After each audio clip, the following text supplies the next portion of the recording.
I'd like to call our Akron Citizens Police Oversight Board meeting for February the 21st, 2024. I'd like to call it to order. At this time, I want to go around and do a roll call. Aniskevich? Here. Gippin? Here. Peoples? Here. Castle? Here. Costa? Present. Richards? Here. Boyd here. Ms. Reed is absent on this evening. All right. I'm going to move to make a motion to approve our last meeting's minutes. Can I get a second? Second. All in favor? Aye. Aye. Any opposed?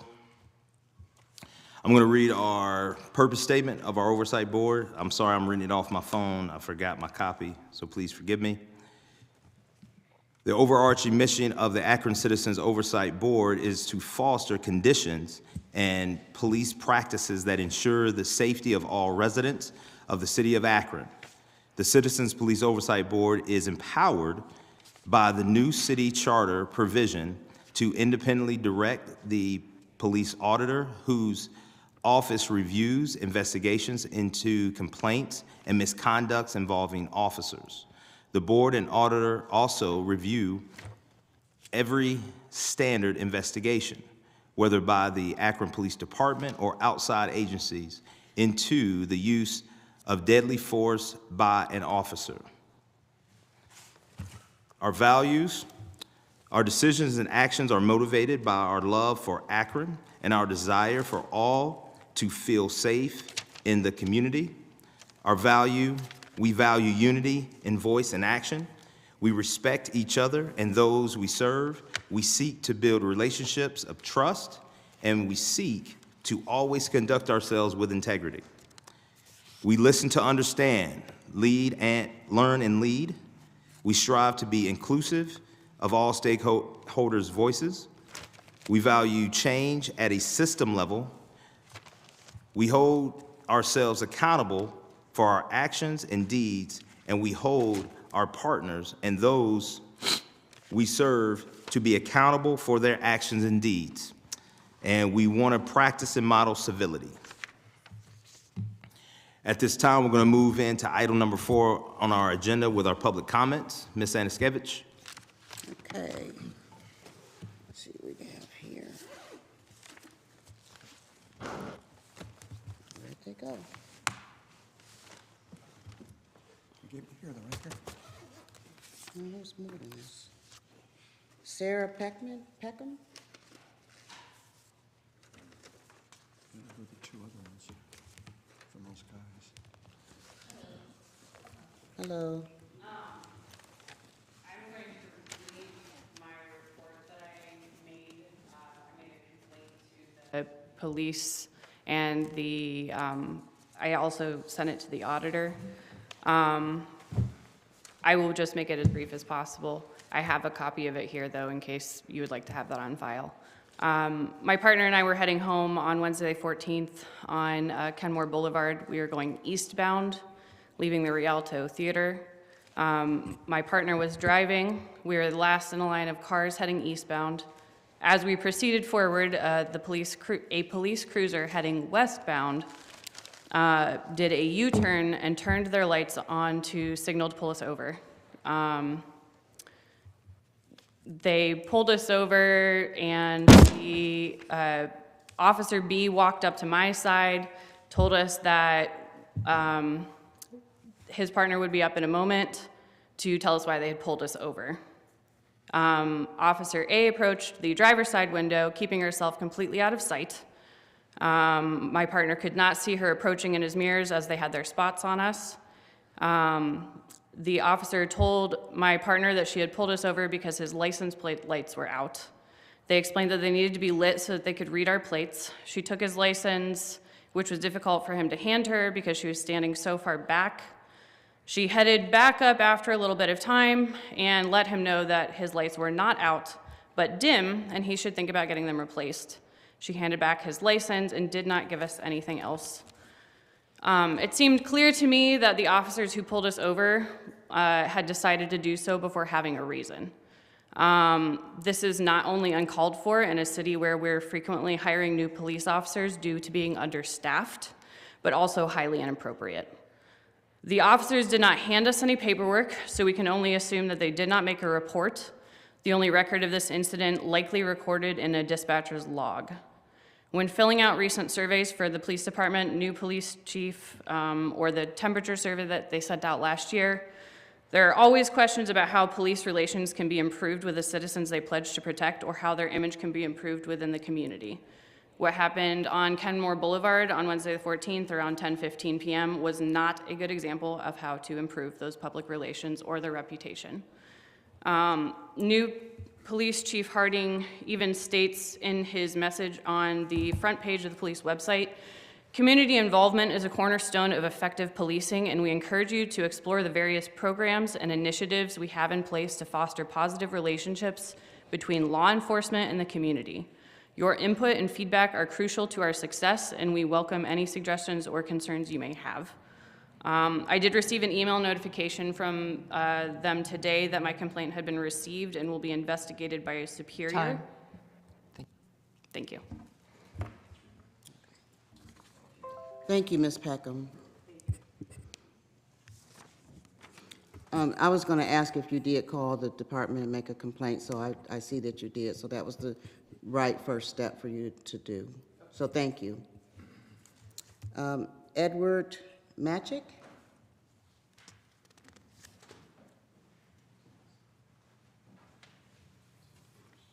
Hi. Actually, I'm with Sarah, and so this is just to piggyback off that. She already described the situation. Basically, what it was is that it was weird the way that the police officers approached the car. That, you know, like they were in a weird position that kind of like obscured them. Also, like the reason we were pulled over was not, I don't believe was because of lights on the license plate. Because later on we went and got a photo of that. Like we got out of the truck and looked at that, and the lighting was perfectly fine and was well illuminated. We actually included that photo with the complaint. And yeah, so it was just very odd to be told that's why we were pulled over, and then to go home and realize that that didn't apply. So it's just, I know that the Akron Police Department is working towards better relations with the community, and I think that like transparency and honesty with, you know, why we were pulled over or whatever the situation is just very important, and so that's why I wanted to be here today. Thank you. All right. Thank you.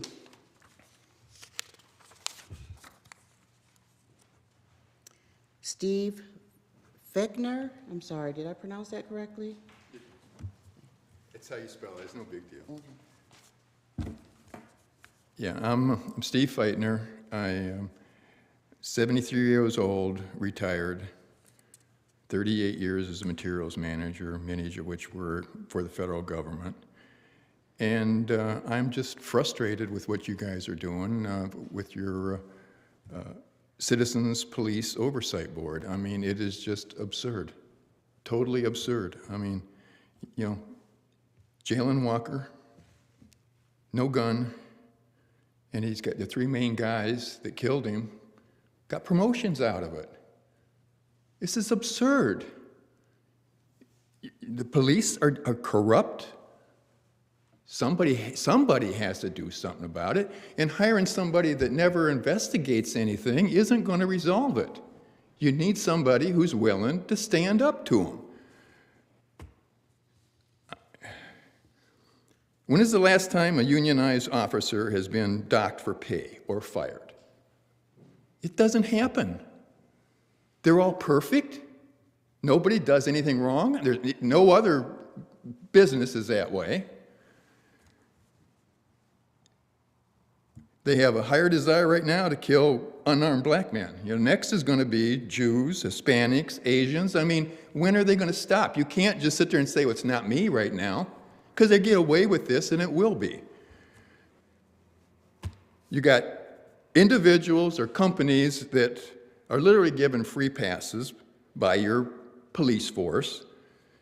Do not touch is given out to all the police officers by their supervisors and saying, hey, leave this guy alone.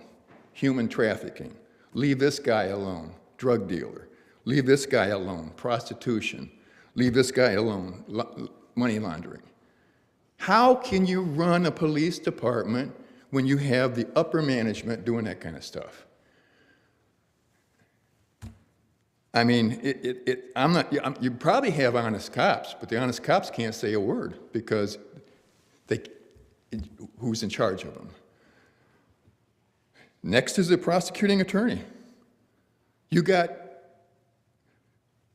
major causes, you got all kinds of evidence, and oh no, we don't have enough evidence. But again, make that a black man with no evidence, he'd be in court immediately. Now, I'm here literally, you want to pay this guy $120,000 to do nothing for you. I'm retired, I'm 73, I will do the job for free. You save your 120, I'm from a generation that knows how to work, and I will be committed to resolving these problems. And I know it'll be hard. Thank you.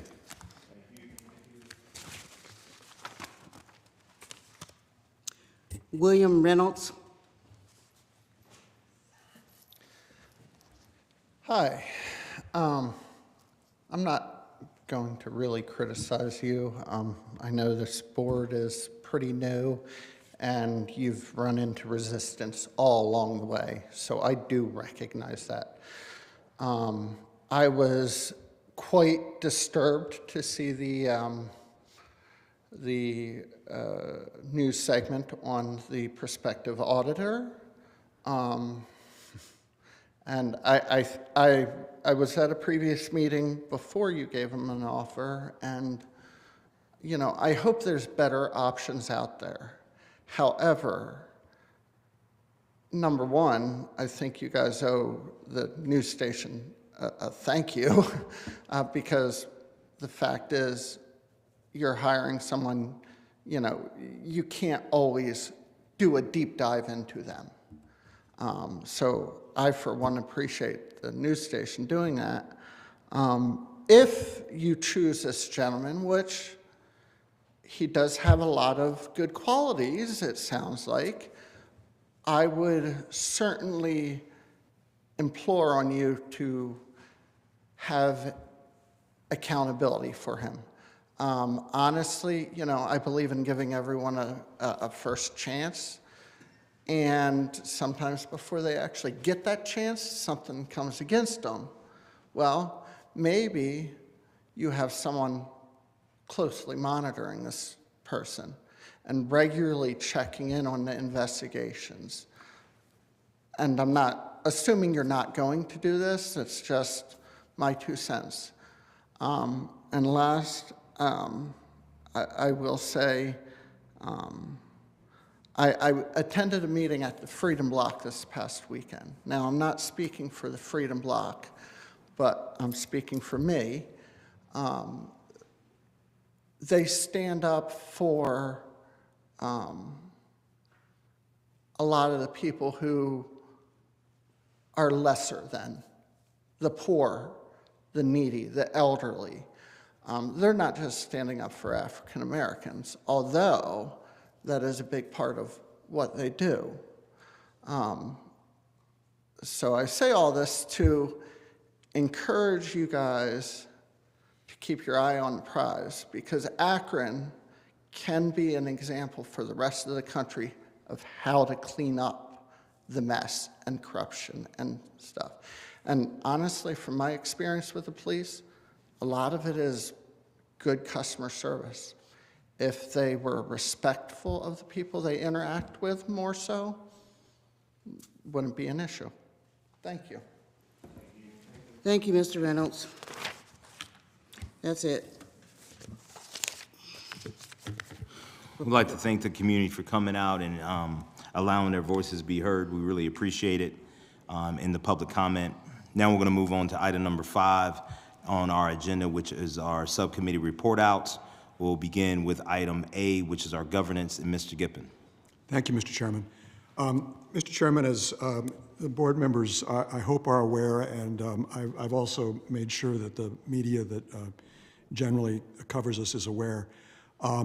We had a very good development about 3:30 this afternoon. I think, as you all know, there have been ongoing discussions with the FOP and its attorney, following the Public Safety Committee meeting 2 weeks ago, I guess, nearly 2 weeks ago, at which our time was taken on the rules that we adopted the last time, and concerns particularly had been communicated from the FOP about how our subpoena power was framed in the rules, particularly to be sure that our exercise of the subpoena power would be consistent with the collective bargaining agreement.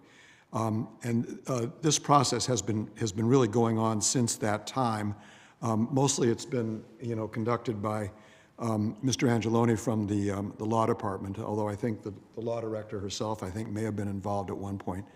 And as well, there's been some direct communication, I know, between you, Mr. Chairman, and the president of the FOP, when you and I and Mr. Fennell met with the FOP Executive Board last Thursday. The topic also came up, and there was also good conversation, which I think left us optimistic about it. And as it turned out, our optimism was validated because this afternoon Mr. Angeloni was informed by the FOP attorney that the draft of the rules that Mr. Angeloni had, it's somewhat amended from our last version, but that version would be acceptable to the FOP. And Mr. Angeloni, you may, however much you want to speak to this, but that being the case, governance obviously could not meet to consider this draft, although we've had a lot of conversation about it before. The draft dated February 13th, so it's been in circulation a while. But I'd like to report out, that draft of the rules, which I circulated, dated February 13. There's no recommendation from Governance Committee, but I would hope, as in the last instance, that we would approve this amendment of the rules so that amended version could then go to Council and potentially Public Safety this Monday afternoon. The change is not extensive, but it clarifies enough that we will not exercise our subpoena power or seek to enforce against an FOP member if that FOP member does not wish to be subpoenaed. And Mr. Angeloni, I don't know if you want to speak to it further, but is that more or less, or really what it expresses? So I can quickly weigh in on this. So the actual alterations to the rules that you presented to council, very minimal, literally the deletion of one word and the insertion of one phrase. So this all takes place within one paragraph of the rules. It's Rule 4J3 for your information. So literally, I think the most substantive change to all of this, there's the insertion of the sentence that APD's employees' duties to comply with the board or OIPA issued subpoenas are voluntary. So that's essentially the substance of the change. And as Mr. Gippen reported to you all, I did confirm with counsel for the FOP this morning, or this afternoon, late this afternoon. In writing, she confirmed that the FOP was okay with these additions, these changes. So with that, I would suggest if the board is willing to go ahead and approve this version of it, we would go ahead and submit a revised version to City Council in the form of a substitution offered as an amendment, and that would still be pending before council. So it would just be a matter of how many votes it would be necessary to pass, but it really could be forthcoming. So that's where it stands. And can I formally move adoption of that February 13, 2024 draft? I so move. Is there a second? Second. Any discussion?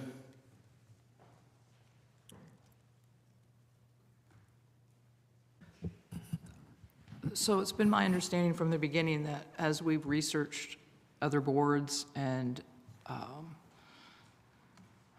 other rules, that the subpoena power is really vital to having us being able to do our job and do it effectively.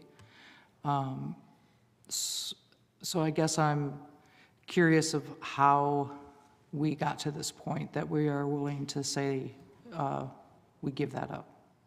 Well, we're not giving up the subpoena power. What we're saying is that, at least as matters now stand with the current version of the collective bargaining agreement with the FOP, we will not seek to exert that power over the, I want the word, I don't want opposition of the officer who is being subpoenaed. You know, the evolution of that is that we've always been aware of the issue, that there was the potential for conflict with the collective bargaining agreement in that respect, just as we were always aware of the potential for conflict as to the extent of our powers, the parallel investigation issue, if you will. We were always aware of that. We chose to exert the full authority, at least leaving it not stated as clearly as it is now that subpoenas might not be enforced. Council rejected that draft, and really with respect to both subpoenas, because of the subpoena rule the way it was written, obviously the extent of our powers the way it was written, and they also wanted to approve our procedures.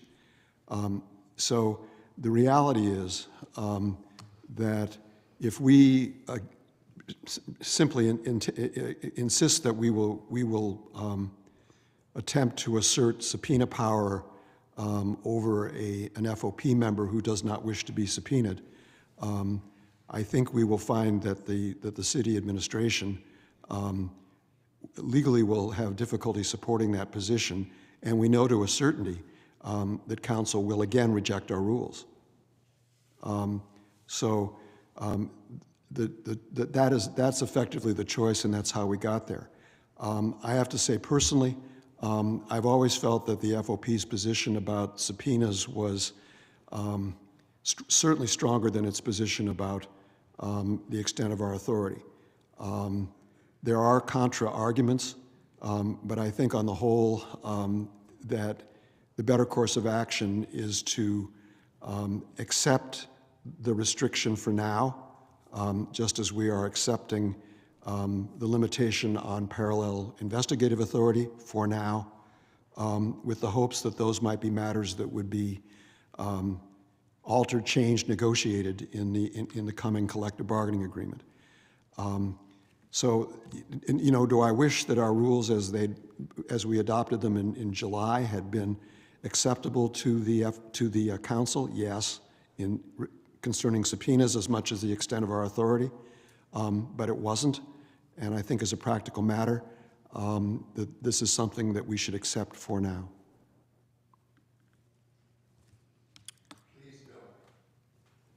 I have a question for.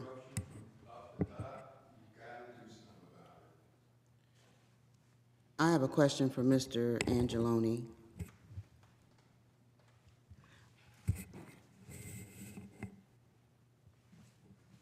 Well, actually, two questions. Do you have a perspective timeline on the process from beginning to end that it might take City Council to approve the rules? That's my first question.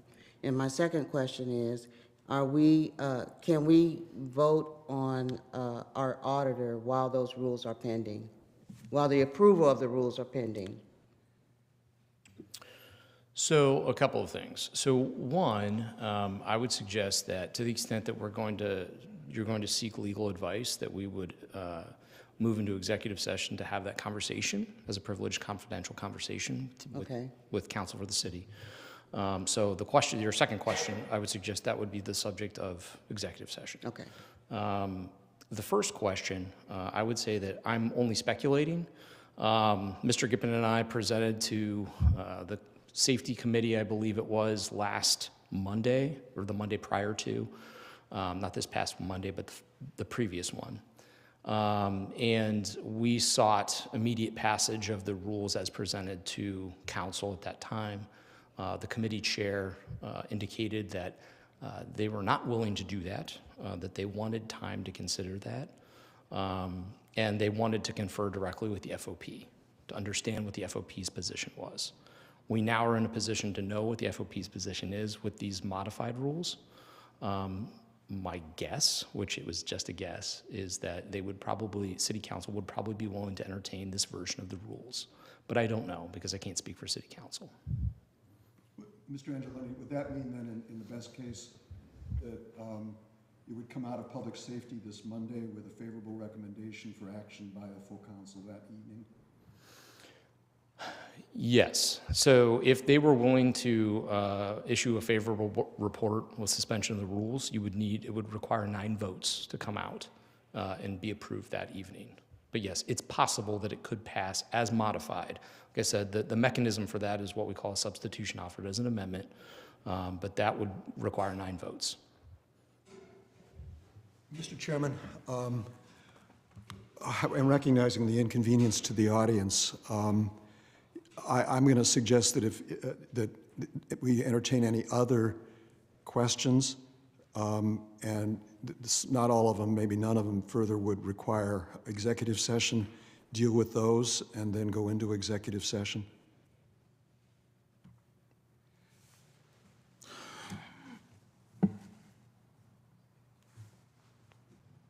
Regarding the second question that Ms. Aniskevich had. Yes. And if there are any other questions from members that might call for legal advice. Okay. Mr. Angeloni, the revised rules that we have that was given to us and that was, I guess, liked at 3:30 by the FOP, are they in alignment with our charter?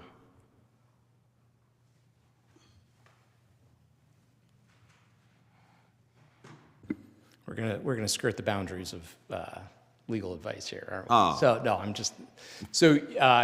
it is my opinion that these rules do comply with the charter. Yes, as presented. Yes, correct.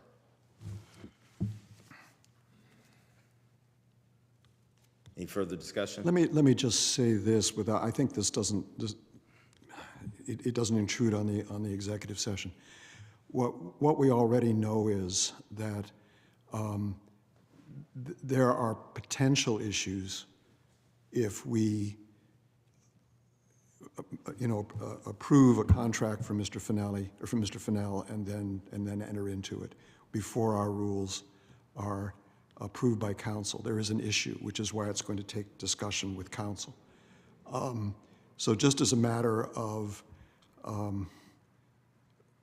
hopefully expediting the employment of Mr. Fennell without issues, if that can be done so that there is no issues concerning our rules, that will be preferable. And I'd only say that much about it. I can also say that we've discussed this with Mr. Fennell while we were with him a lot last week. He understands the issue, and the risk, potential legal risk, it really falls on him, probably more than us. If there is such a contract without approved rules, and we know that he is prepared to wait somewhat on that issue. So if we vote on this to basically postpone these issues that are very important to us, then the idea is that when the bargaining agreement is up, that we have the ability to speak to those again and to advocate. Is that the idea behind Correct. postponing? And are we guaranteed we have a seat at that table? I think we almost certainly will not literally have a seat at the table.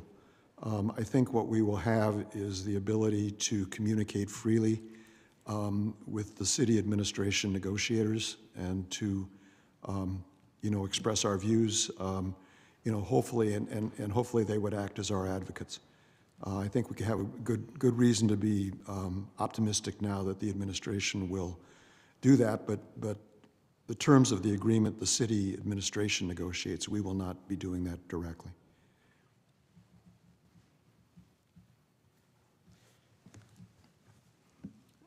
So, Mr. Angeloni, I think it's always been fair to say that the charter language says two different things, right? It's ambiguous. It says, it lays out the powers that we have, and then it says that we can't conflict with the FOP. That's the rub in that, right? So, I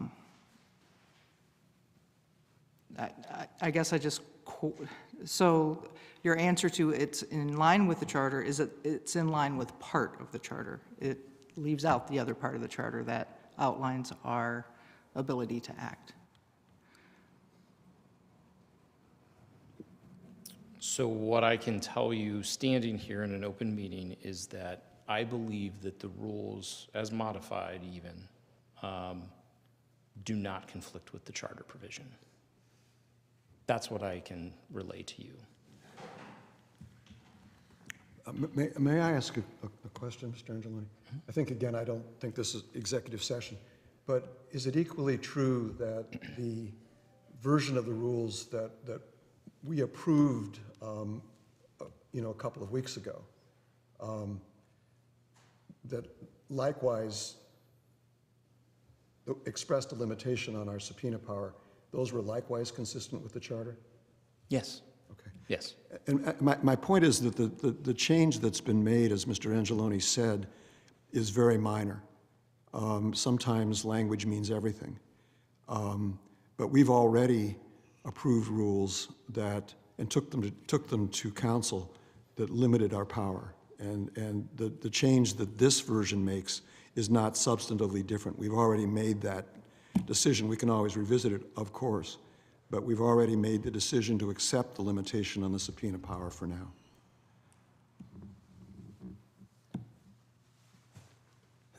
So can we put the motion that was made on the table, and can we get through the rest of the subcommittee? Thought about that, of course. Because I think we probably need to go into executive session to get legal counsel. Yes, but of course. I'd like I to wasn't get thinking through, about the timing. Yeah, I'd like to get through the rest of the subcommittee report outs, Mr. Gibbon, if that's okay. Oh, sure, absolutely. Okay, I'll move to table my motion. All right, thank you. I think it takes a second and a vote, but Second. All in favor? aye. Aye. Any opposed? Thank you. Governance has no other report, so. Okay, thank you. I want to move on to HR subcommittee with Ms. Richards, if you have anything to report out. Thank you, I do not. Thank you, Ms. Richards. Actually, Tristan, who's not here tonight, she is on the Human Resource Subcommittee, and she sent something that she asked to be read tonight. I think that's a further topic. Okay. It's not part of the HR subcommittee Okay. recommendations or topics. All right. Thank you. And I want to move to Ms. Castle with community engagement. I first just want to thank everybody who made last Wednesday possible for the community forum, where we had Mr. Fennell, and we had approximately over 40 members of the community who came to Ellet CLC for last week's conversation and Q&A session, and we really appreciate everybody behind the scenes who made it possible, as well as everybody who attended. So thank you to everybody.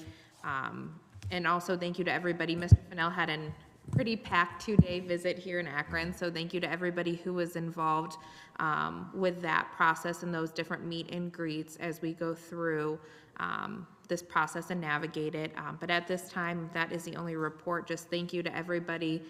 Thank you for the feedback that we received from the community open forum. And hopefully we look forward to being able to host more events like that moving forward. Thank you, Ms. Castle. I want to move to Mr. Peoples and our complaints review subcommittee. Mr. Peoples, if you have any report out. The only thing I have to report out this meeting is we had 25 complaints. We closed out 21 and we kept 4 open. And that's all I have. Thank you, Mr. Peoples. Are there any comments, concerns? I'd like to make a motion that we go into executive session to get legal counsel. Second. All in favor? Needs a roll call. Anaskevich, Yes. Gippin, Yes. Mr. Boyd, if I may, I think you do need to be a little more specific about the reason that you're receiving advice. yeah, we're looking for legal counsel for advice for our drafted and proposed rules. Is that, Should be good. can I get a second? I second. Anaskevich? Yes. Gippin? Yes. Peoples? Yes. Castle? Yes. Costa? Yes. Richards? Yes. Boyd, yes. We'll move into executive session. And Mr. Chair, just so we're clear, we may very well Yes. do business after we come back. Yes, yes, we plan to do business after.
All right, so we're gonna come back in, and I'd like to make a motion to take your motion off the table. Is that- Second? All in favor? Aye. Aye. Any opposed? Mr. Chairman, I would just reiterate that having approved rules are essential to our functioning. We, under the charter, rules have to be approved by the council. We know to a near certainty that if we try not to, try to have council approve a different version of the rules than the one that we have before us now, it very likely will be rejected again, as it will in December. And that potentially will stop much of our operation, and in particular would delay our employment of an auditor and deputy auditor. So for that reason, I urge the board to adopt the February 13, 24 draft that Mr. Angeloni had submitted to us before. So we've had a motion, we've had it seconded, we ready to vote? Roll call vote. Anaskevich? Yes. Gippin? Yes. Peebles? Yes. Castle? Yes. Costa? Yes. Richards? Yes. Boyd, yes. Thank you. We'll keep you advised about how matters proceed with the council. If I may, I appreciate everybody who came out here this evening. The practical reality is that we're trying to do the very best that we can within the situation that we were handed with the conflicts between the charter and the collective bargaining agreement. There's a certain faction of members on Akron City Council, I won't name anybody in particular, who is making it incredibly difficult for this board to move forward in a meaningful way. I would ask that you reach out to those members. I would ask that you advocate to the strongest possibility that they support this board and support this board in its position that it takes in terms of being able to best support policies, practices, and rules that it thinks reflects the strongest and safest community relations with the Akron Police Department as possible, because we are in incredibly difficult positions. And it seems that without a groundswelling of large support and pressure that these individuals may not move. So we need your help, and I'm going to ask for that personally, and I appreciate everybody. Thank you, Mr. Brandon. Costa. Would like to recognize and thank our liaison here that is here from Akron Police Department, Captain Mike Miller, and also our liaison from the new administration, Mayor Malik, Chief of Strategy, Ms. Pitt. Would any one of you like to have words before we adjourn? A chance? Mr. Chairman, I think there's some other speaking stuff that we may need to happen. talk about. Okay, is it? Yeah, I just had a question. I mean, you all know that I had been recovering from my knee surgery, so I had gotten behind on my emails, and I went through all of them yesterday, and I just had a quick question. I saw some emails from some citizens that don't apply to us. One was about squatters in a church and wanted us to do something about it, and another one was about a conflict or an argument that a citizen had gotten into with the manager at a Kmart. The police were called, but the complaint was not on the police and how the police handled it. The complaint was strictly about the how they were treated by the manager of Kmart. And I've noticed since we've been seated that periodically, it's kind of going from periodically to regularly, we're getting these types of complaints from people that actually have nothing to do with what we do. It has nothing to do with police misconduct or use of force or anything like that. And I thought that at some time back, we had decided that one person, I thought it was you, Mr. Boyd, Chairman Boyd, who would answer those emails to let people know, well, we don't do this, but this is what you can do. And is anybody doing that? Because and the only reason why I'm asking is because it's not fair for none of us to answer those emails because we don't deal with it. That's not courteous. That's very discourteous, frankly, to the citizens of Akron. So until we get an auditor in place, if there's no one doing it, I'm willing to do it. I'm willing to contact the people back and say, this is not something that the CPOB handles. And if I know who they should call, I can give them that information. But to just leave their email hanging without anyone answering it, I just don't think that that's prudent. Thank you, Ms. Anaskevich. I think that's a great decision for you to do that. Okay, so no one's been doing that then, correct? I know I have done it in the past, yes. Okay. I don't think I erased the ones, but, you know, at least those two for sure have absolutely nothing to do with police misconduct or anything like that. It's just, sometimes people just don't know where to turn, who to turn to, but we still have to answer them. If they contact us, we still need to answer them. So I'm willing to do that until our auditor is in place. Thank you. Any other comments? Mr. Chairman, if I might, in concerning Mr. Fennell,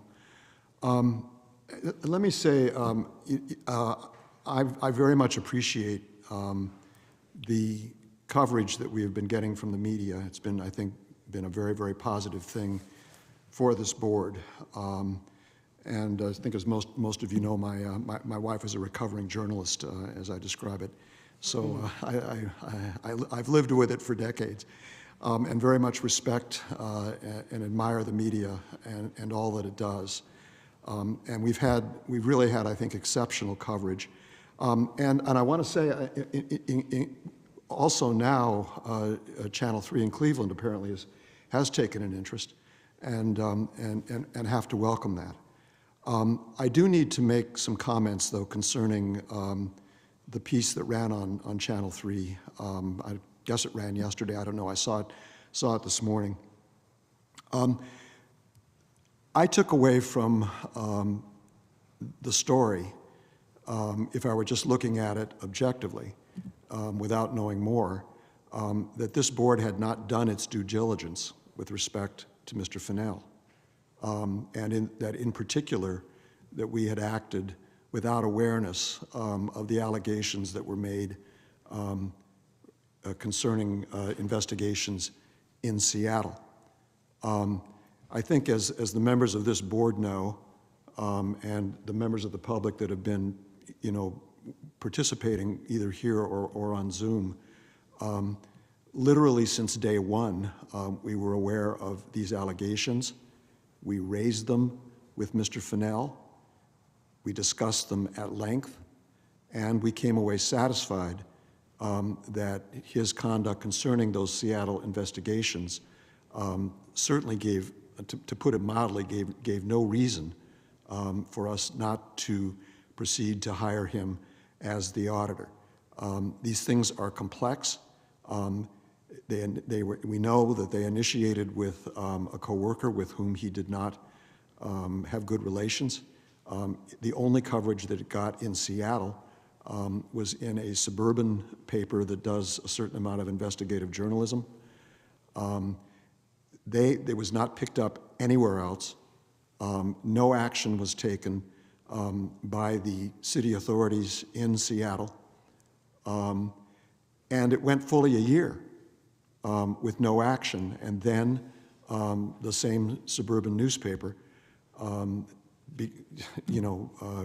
picked up the story again, complaining that nothing had been done. And nothing still was done. And no other media in Seattle picked the story up. And Mr. Fennell's explanation that he gave, concerning the circumstances and concerning his ability as an experienced investigator, both having been in the police and having been in oversight then for a period of time, that his ability to make judgments, about complaints without reviewing all of the potential information which was available for them seemed well taken. And to the extent that some of us have been trying to get to the backlog of the use of force investigations lately, it's quite easy to see how that is so. I mean, some things are apparent without having to review the entire investigative record in order to come to a conclusion. So the idea that we did not do our due diligence, concerning Mr. Fennell is incorrect.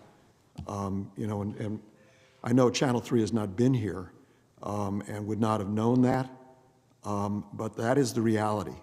and that the decision made originally to extend the offer to Mr. Fennell we had the benefit of all of that information. And we voted for it unanimously. I assume every one of us, as I certainly had myself, were satisfied that the allegations in Seattle were, in a sense, distorted and exaggerated, and that his conduct did not provide any reason not to employ him. You know, on the contrary, I think, if anything, it reinforced the extent to which I think the decision to employ him to finally offer a contract would be very well justified, and that he will be an excellent auditor for this city. Frankly, I think he is the best we could possibly get. With all respect to what's been said tonight, again, folks, I think you may not know the extent to which we have done our due diligence. We know what we're doing. Thank you, Mr. Gippen. I appreciate you saying that. And just to follow up on that, we do know what we're doing. We know his background. We know his expertise. We know his experience. We have interviewed him. We have his resume. Channel 3, you know, all due respect to the media, but they're not going to choose our auditor for us. We are. And no one else is going to choose our auditor for us. We are. We're the ones who've done all the hard work, interviewing all these people. We know what we're doing. And I'm going to say this too, having been a federal investigator myself, I've never read an investigative piece that was so heavily skewed towards the negative. I worked, as I've said publicly before, I've worked with individuals who are on death row, and even people who are on death row, there's something positive that they did in their lives. There's something positive to say about them in their lives, and I've never in my life read a report so heavily skewed towards the negative. But that's the media. The media thrives on sensationalism, and I guess if you're an investigative reporter, you have to be as sensational as you need to be with your reporting. But I just want to say that as much effort as that report put into smearing our candidate, they could have said at least, you know, a couple good things about him, about his record and what he's done. So, but he's our choice. He's going to remain our choice. So, you know, it is what it is. We know what we're doing. Before we hear from Chief of Staff Pitt, I do want to recognize just somebody that I think sometimes it kind of goes under the radar. And I want to recognize Brenda Fennell, who came with her husband on their anniversary. Like, I just think that is a huge and tremendous thing. I know we're talking about Anthony and we're talking about the position, but I don't want to leave out his wife because, you know, they traveled down here, again, on their anniversary. She stayed here for about 2.5 days. Most of that time she was on her own, I'm sure doing some sightseeing, but I really appreciate her willingness and commitment to come with her husband. I appreciate the effort of this board and all the planning that we put in for those 2.5 days that we had here with Anthony. I want to credit also the new administration for carving out time, City Council for carving out time. We had other community stakeholders that carved out time. The FOP did as well. So I'm really proud of this board and the efforts that we put in to make sure that we gave Mr. Fennell a great runway into our city and also just to meet. And so also want to thank Mr. Costa, did a great job moderating that evening, so appreciate that. Yeah, you did an excellent job. And appreciate all the board members here. It kind of started with Ms. Richards and the HR subcommittee, so thank you, and thank you for helping to make that connection. And just all the work that got done, Ms. Castle, Mr. Peoples, everybody that was in attendance to help put on a really great, I think, community engagement platform. So thank you all for that. Really appreciate it. Ms. Pitt. Bev said we can't read it. Thank you very much, Mr. Chair. Members of the Citizens Police Oversight Board, the mayor would like to extend his thanks for last week's town hall. Thank you very much for that opportunity for the community to weigh in and to meet Mr. Anthony Fennell, the candidate for independent police auditor. As last week and the conversations that arose at last week's town hall and the subsequent media coverage show, doing the right thing the wrong way or doing the wrong thing the right way is not the way to go. This board is independent, and the mayor and the administration respect its independence and wish to support its independence. At the same time, this board is a part of the overall administration and the city of Akron, and it represents, therefore, the citizens that voted it into being, and we are answerable to those citizens. The implications of the actions of this board affect all of us. Therefore, the mayor urges careful consideration at this time, due diligence, and a deliberative process, so that we can do the right thing the right way. The mayor commented to me on Mr. Fennell's many strengths and the insights that he brings to this work. However, Mayor Malik would like to urge your consideration of a consulting relationship with Mr. Fennell. In that capacity, it would allow Mr. Fennell, living as he does out of state, to provide the support, the expertise, and the advice that I know you welcome and feel our city needs. He would be able to support us in hiring an independent police auditor who can invest fully in Akron with the full and unquestioning support of our community and of our police department. We trust the process that you are undertaking, and the mayor believes you will do the right thing the right way. Thank you. Is that an order? Thank you so much, Chief of Staff Pitt. We appreciate the comments from Mayor Malik and the administration. Are there any further comments, or do I get a motion to adjourn? Question. Yes. So if I heard this right, we want him as a consultant, not as a auditor. I don't, And if we don't? I don't like that. Mr. Chairman, I would say that I would have preferred to have heard this perhaps differently and privately, as opposed to the way it was presented. We'll certainly take the mayor's views into full consideration. We will not be making a decision on Mr. Fennell probably before our March 6th meeting, I wouldn't think. I will say this just as an initial reaction. The charter requires that there be an independent police auditor, an office that is within the charter, is a city employee, and a deputy auditor. That cannot be replaced.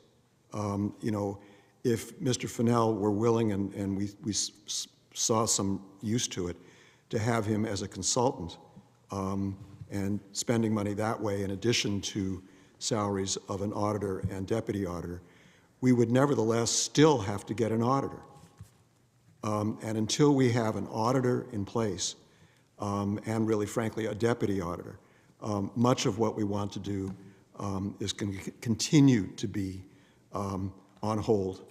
And we heard tonight about, you know, the view that of us in the community that we haven't been able to do enough. And we all, I think, would agree, and we have had opposition. But I think that we should not, we need to consider what the mayor has said fully.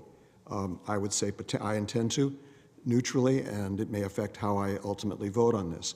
But I have to say that I think that Mr. Fennell would make an excellent auditor, and that we know that he is fully committed, and his wife, as you say, to being in Akron and part of the Akron community. And that we will pay a price if we further delay having an auditor in place, the legal office.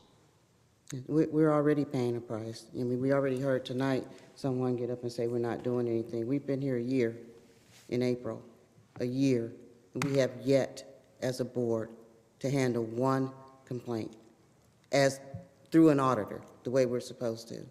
And I find it interesting also that this is the second time that Mr. Fennell has been mentioned in the same sentence as a consultant. And I find that very interesting, that now this consultant label is coming from the mayor's office where it didn't before. So that's very interesting to me.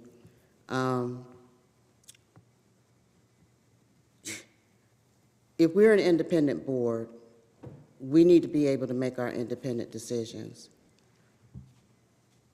And I'm beginning to feel that this board is becoming just another political entity within the city of Akron, especially with what was just mentioned by Ms. Pitts.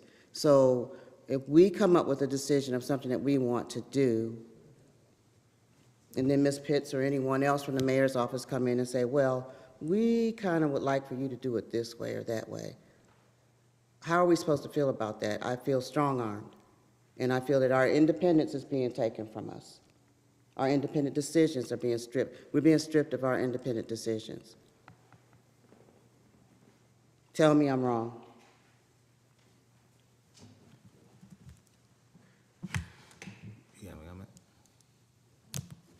I think it's just important to maintain the observation that while both the board and the city have interest in seeking the best standard of public safety, those interests are two separate interests.